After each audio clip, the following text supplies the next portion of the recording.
بسم اللہ الرحمن الرحیم۔ سورہ ملک آیت نمبر 13۔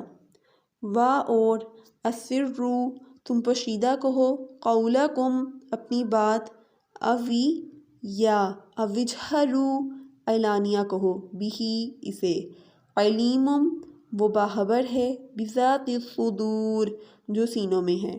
اس آیت کی تفسیر دیکھ لیتے ہیں۔ اور تم پوشیدہ کہو اپنی بات یا اعلانیہ کہو اسے، یقیناً وہ باخبر ہے اس سے جو سینوں میں ہے۔ اب اس آیت کی تفسیر دیکھ لیتے ہیں۔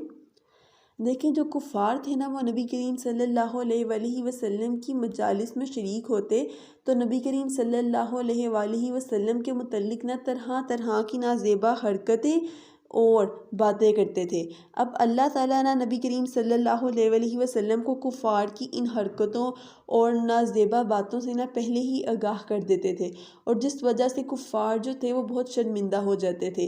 آخر کار کفار نے نہ مشورہ کیا کہ محمد صلی اللہ علیہ وآلہ وسلم کے بارے میں نہ ہمیں آہستہ سے باتیں کرنی چاہیے تاکہ اللہ تعالیٰ کو معلوم نہ ہو سکے۔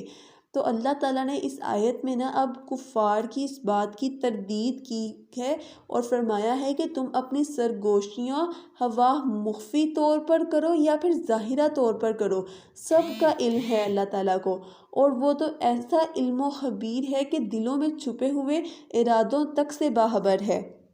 یعنی کہ اس کا مطلب یہ ہے کہ تم نبی کریم صلی اللہ علیہ وآلہ وسلم کے بارے میں چھپ کر باتیں کرو یا اعلانیہ، سب اللہ تعالیٰ کے علم میں ہے، اس سے کوئی بات مخفی یا چھپی ہوئی نہیں ہے۔ وہ تو سینوں کے رازوں اور دلوں کے بھیدوں تک سے واقف ہے، تمہاری باتیں کس طرح اس سے پوشیدہ رہ سکتی ہیں۔ اب ہم اگلی آیت دیکھتے ہیں، آیت نمبر 14۔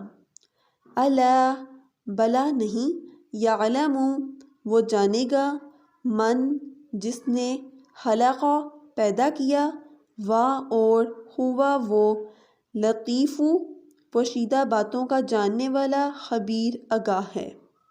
اس آیت کا بامحاورہ ترجمہ دیکھ لیتے ہیں۔ بلا نہ وہ جانے گا جس نے پیدا کیا، اور وہ پوشیدہ باتوں کا جاننے والا آگاہ ہے۔ اس آیت کی تفسیر دیکھ لیتے ہیں۔ یعنی کہ اللہ تعالیٰ کی ذات سینوں اور دلوں اور ان میں پیدا ہونے والے خیالات، ان سب کا خالق اللہ تعالیٰ ہی ہے، تو کیا وہ اپنی مخلوق سے بھی علم رہ سکتا ہے؟